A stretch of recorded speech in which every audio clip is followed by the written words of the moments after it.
All right, y'all. Welcome to a new first edition of That JUCO Life. This is your boy JB here, Who Dreams NYC, and I am here with a man who is well respected here in the New York City basketball community. He has coached some of your favorite high school players. He has played in New York City high school basketball himself for the prestigious Lincoln High School, along with Sebastian Telfair. He has coached at Lincoln High School. He has coached some of your favorite players that are in the pros now, like Hamidou Diallo and Isaiah Whitehead in the past, and much others. He has a lot of future pros in the making heading there, like Obi Toppin, who's played in his prestigious Unsigned Hype event, and Jordan Aurora, who just recently entered the draft, and much, much more. I am here with Monroe Mustangs coach, assistant coach, excuse me, Mr. James Barrett. How's it going, James?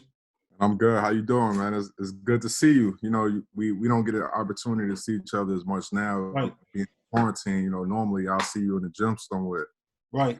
Working. Yeah, man. Yeah, I mean, listen, since quarantine started, the only gym I've been in is during work, and like we can't really do basketball activities because social distancing rules have been in full effect. So we got to do activities that don't include it. So Yeah, definitely. So, to start things off, man, tell us about James Barrett, the player. James Barrett, the player, starting with your high school years at Lincoln, and we can continue on from there with your college journey. So the high school player was I was always a glue guy. I never was fortunate enough to play on a team where I was just like the best player, which I kind of took pride in. I always wanted to play on good teams.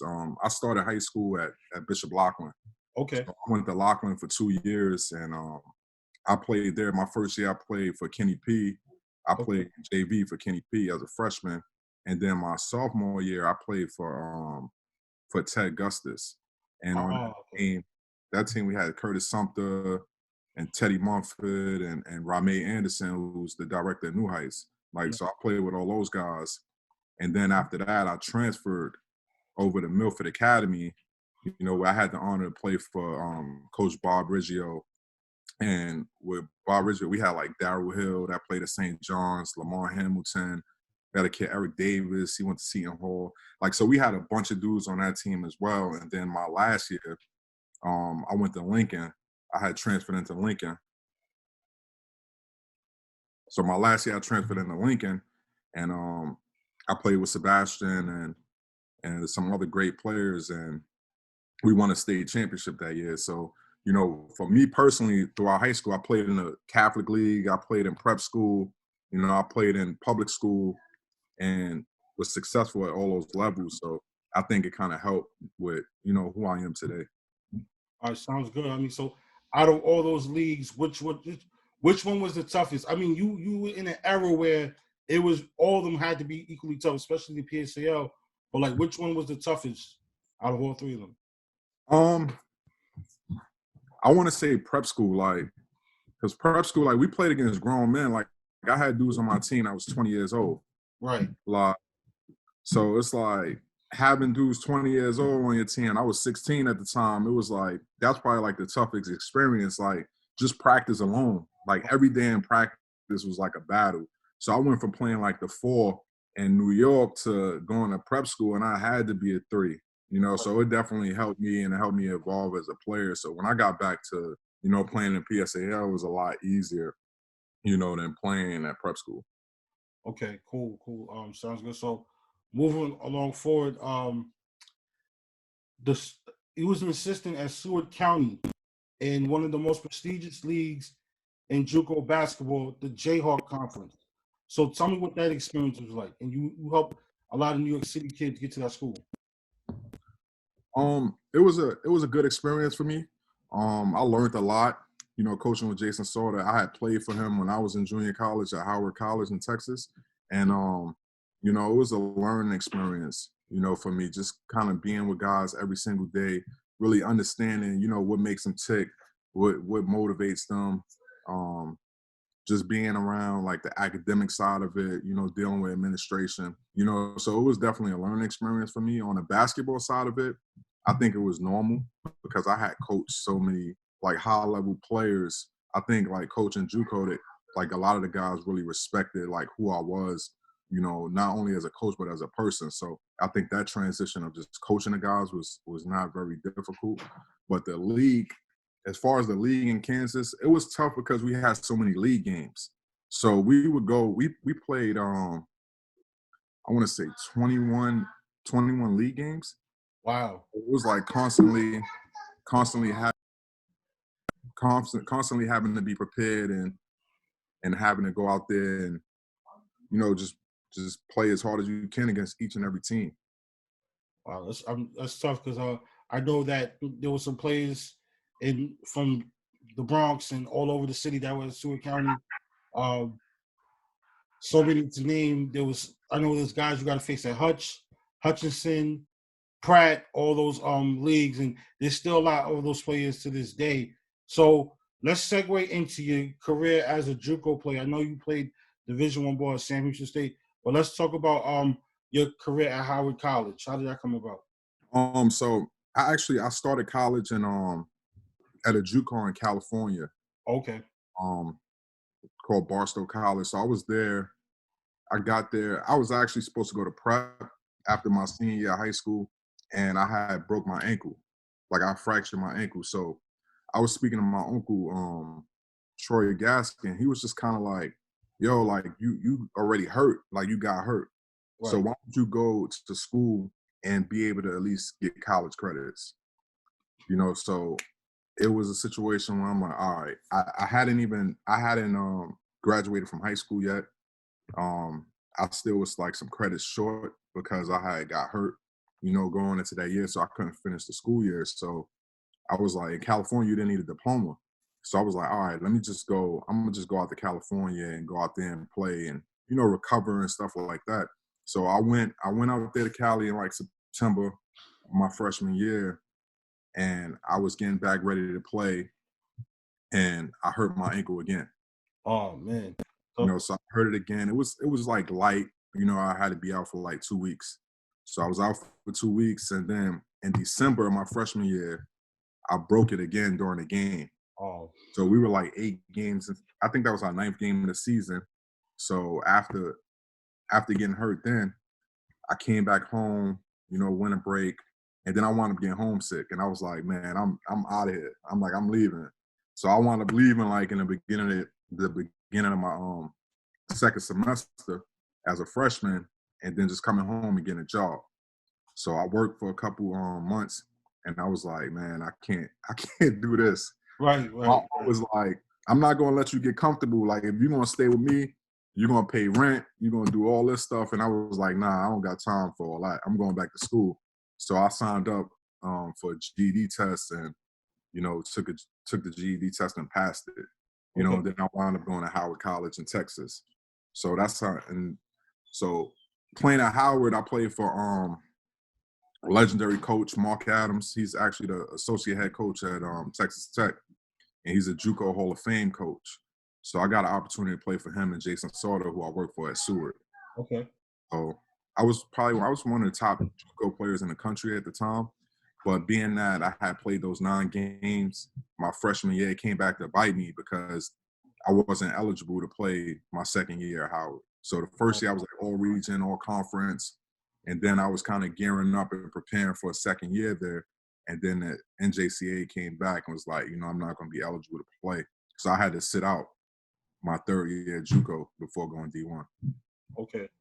All right. So sticking on the Howard College career, who was the toughest player you played while at Howard College in Texas? Um, the toughest player I probably played against, it was two of them. It was two Okay. of them. All right. And they both went to Midland College. One of the kids, his name was JD Lewis.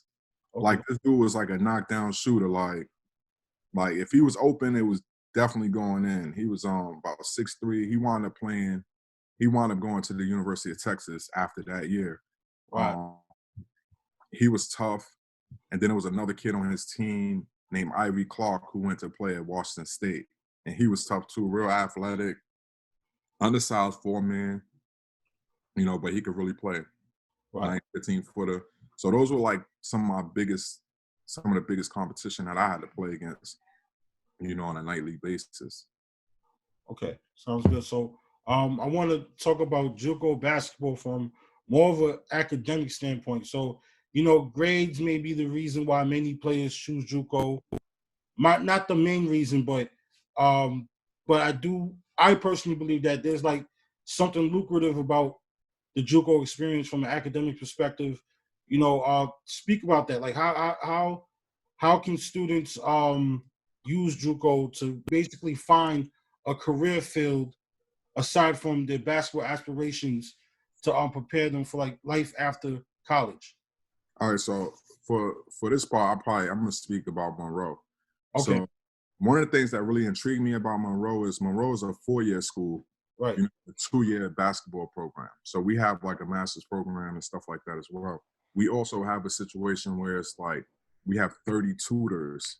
We have 30 tutors with a 4.0 GPA that are in a academic center where we could have like tutoring and we could have like study halls and stuff. And that's open from 8 a.m. to 10 p.m. at night. Another thing that intrigued me about Monroe was the fact that I went to the staff, it was like a staff celebration, during Christmas time. And most of the staff that was there like graduated from Monroe. right, So I know for a fact, like Monroe has a situation where, like, if you graduate from there and you take care of your business, then you'll possibly be able to get a job, within the school or right, within the community because we touch so many different people and have such a big network as far as Monroe goes. So, not every JUCO is the same.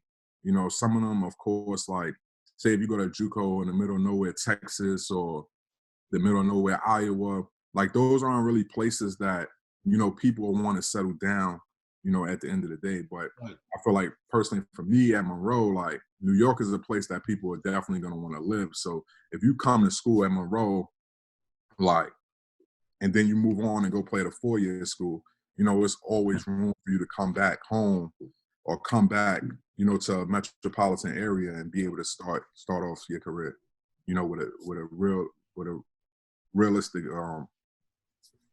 group of people. right. Sounds awesome. So we're gonna go back to how your journey came back to Monroe later, but I wanted to touch on one thing that a few things that have like made you one of the main figures here in New York City basketball community, and that is the Unsigned Hype Senior Showcase. For, I know originally because I covered the event for the first time in 2017 when I was working for Overtime, and I have that interview still. But for those who don't know, how did you come up with the idea of the Unsigned Hype Senior Showcase? So when I went to college at Sam Houston in Houston, so I would often go to Houston and just go recruit talent and see what was out there. And there's a man in Houston who is kind of like the Maurice Wingate of New York. His name is Jim Hicks. He deals with like all the scouting and stuff like that in Right, Houston. So Jim Hicks always had like his little showcases and stuff like that, and Tippy as well. Tippy had showcases going on, for the last 25 years. So I thought to myself, I'm like, okay, as a college coach, do I want to go in the gym and see 80 kids playing? Like, it's really kind of hard to evaluate like how good the talent is when it's 80 kids playing in the gym. Sometimes you may miss something because you might not be at that court, or it may be a situation where like the 20th best kid is playing against the 80th best kid, right, and now it's not really a realistic gauge of who he is as a player. So with Unsigned Hype, I'm like, let me do something where I kind of weed out, certain kids that coaches may not want to recruit, and let me do it to where I have 40 kids out there who are actually recruitable, right, so that it'll kind of build the odds, for them to actually get scholarships. So that's how I thought of it. Was my original thought on the idea. And then I brought that idea to Tippy, and I was like, hey Tip, I'm thinking about doing an event. What do you think about this? And he was like, yeah, I think it's a good idea, to have something like that. It'd be good for the city. So I'm like, all right, cool. And then I kind of just left it alone. And I want to say it was like January of 2012. Tippy hit me up and he was like, hey, remember that event? Like, let's sit down and meet. So I'm thinking to myself, I'm like, yo, what does this guy want to meet about? Like, you know, I don't know what he want to meet about. So I go and meet him and he's like, remember that event that you were talking about? Why don't you do it? And I'm sitting looking at him and I'm like, I don't know, man. It's January. It's January. You want me to do it in April? Like, I don't know. But I told him, once he asked me, I said yes, because I was thinking in my head, I'm like, I don't want to say no and then not have the opportunity to do it later on in the future. So I just say yeah, and you know, and then it happened. Like we actually won the. This was, matter of fact, it wasn't 2012. It was 2013. We had just won the city championship. So I didn't even have an idea where I was going to get uniforms from. I called Tiny. I'm like, yo, Tiny, I need uniforms for my showcase. Right. And so Tiny gave me some Under Armour uniforms. So that was like the first uniforms I ever used for the showcase 2013. Right.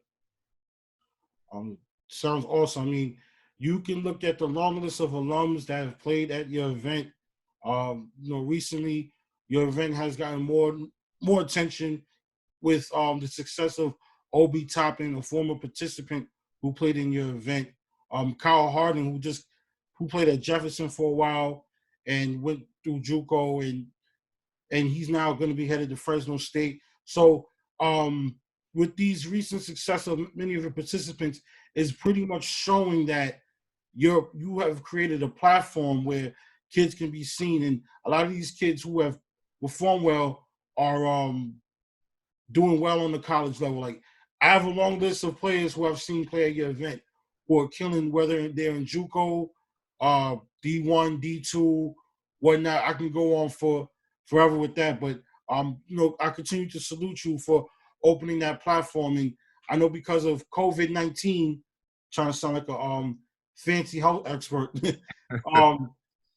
that showcase, along with the other showcase during that exposure weekend, couldn't really happen. So this segues to my next question.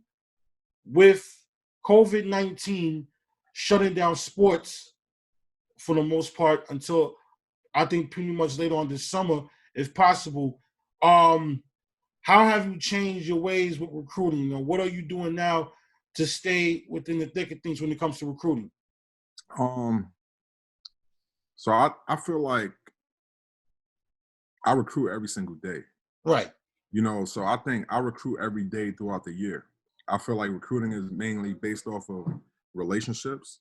Right. And at this point in time, like, it's really a lot of film. So me being in Kansas last year, I had to really watch a lot of film and kind of see who guys were and evaluate them through, like, whether it be synergy or, you know, mixtapes and, you know, high school game films and different things like that. So that hasn't really affected recruiting. Because I feel like I was prepared, you know, just in case something like this was to happen. You know, we can't have guys on campus right now, unfortunately, because of the COVID. But you know, it's pretty much just recruiting every day and just talking to people every day and building relationships every single day. And I think that I was pretty much a little bit ahead of it, you know, being that, you know, I took that approach and making phone calls. And so I make probably about 40 to 50 phone calls a day to just coaches, guys that deal with the players, college coaches, all types of people. Like, I just speak to on a daily basis and just kind of, you know, just continue to build the relationship. Sounds amazing. I mean, you got to stay within the thick of things. You know, that's some things that we are learning at this point with COVID-19 and how it just shut down the usual stuff. Not really much in-person meetings, but like myself, I have to continue to create content. You have to continue to do your thing with recruiting, trying to make sure you get some of the best players available right now. And I think because of this even puts a lot of, you know, unsigned seniors in a situation where they might not have a school. Maybe there was getting some interest from schools and this kind of shut things down. So I know for a fact that this can also be an advantage for coaches like yourself and many others at this point. So let's continue. Let's go back to the Monroe situation. You moved on from Seward County in the Jayhawk Conference where you had much success, and now you're back at Monroe. How did that happen? I actually got a phone call from Garfield Johns, who's an assistant right now at Iona College, and he had let me know that the position had came open at Monroe, and I was just kind of like, all right, cool, like that's a great opportunity. Coach Broussard has pretty much he's won on average like 26 games, per year. I think he has 474 wins total. We just came off for this year winning a conference, a region, and district championship. So I just feel like, and we had an All-American point guard. So I just felt like it's a great opportunity to come and be a part of a premier program, like Monroe, where they've had so much success and be on the coaching staff. So I was just grateful for the opportunity and you know said to myself, let me come in and just make the best of it. And I'm home, like, so it's nothing like being home. I recruited a lot of New York. We actually signed a point guard from Houston this year.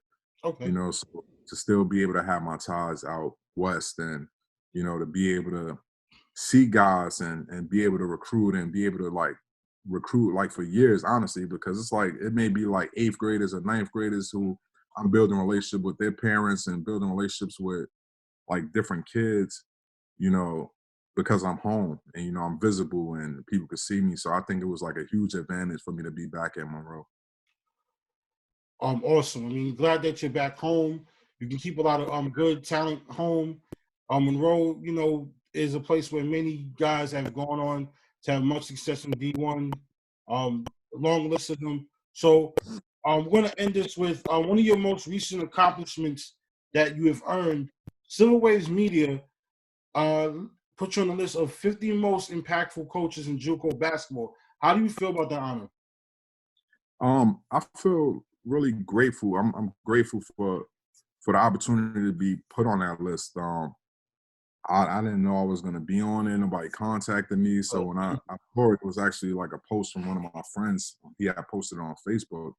Um, and I saw it. So I'm just grateful for the opportunity, just to be listed with those type of coaches and that type of group, because there's a lot of JUCOs, in the country. And, myself and Coach Broussard, we both on the list. So to be like top 50 out of all the JUCO head coaches and assistant coaches, like it's about 25 to 30 schools in Texas alone. Right. JUCO. So it was just an honor. It was an honor to be put on that list. It's helped with recruitment. It's helped with notoriety um, to Division I schools and stuff like that, and just about like some of the things that I'm actually doing on a national level. But it's just an honor. It's all God at the end of the day, because I just I'm just grateful and gracious to the God that I serve, and just kind of put me in these type of situations to improve not only as a person but as a coach. Sounds amazing. So this has been a great interview thus far. Technical difficulties aside, I got coffee brewing in the background because I got a whole ton of more work to do. I'm in the graduate program right now, so Okay. working on getting my master's in secondary education. So I'm doing some online work right after this. So uh, fun Brown. question.